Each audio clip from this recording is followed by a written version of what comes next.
Valerie Powers-Smith, and today I want to talk about what is in the news. The recent Supreme Court decisions on DOMA and Proposition 8 in California.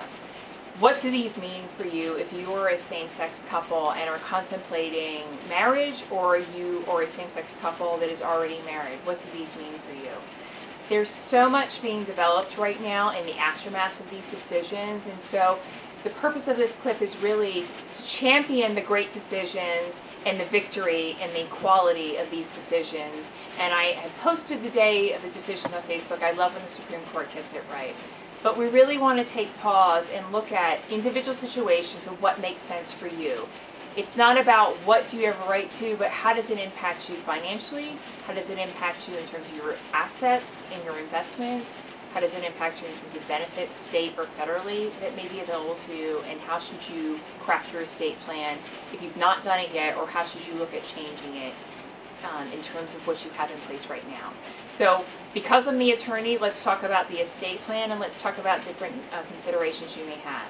Now, if you were in what we call a free state, which are any of those states, such as California, that give you the right as a same-sex couple to marry in the same way as a heterosexual couple, you now have the same planning rights as a heterosexual couple.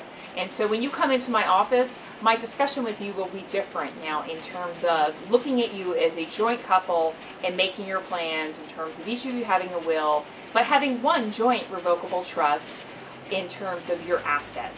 We will look at how you have them titled, and we will talk with a financial planner if you have them in place as to what makes sense in terms of what you have in place already and whether or not it makes sense to change those titles depending if you are in a community property state or not.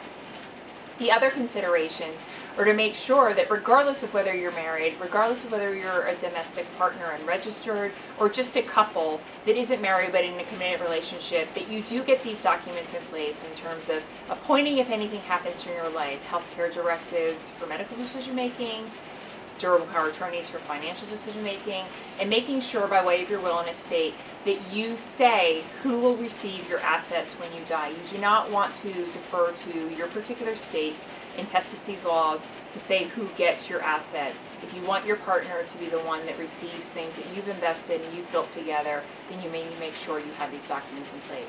Other considerations are, where are you going to live? Be mindful of what states are friendly and what states recognize same-sex marriage. Do not go to a hostile state such as Florida or Texas and expect to have your own marriage respected or to have the federal rights that one in a free state will have.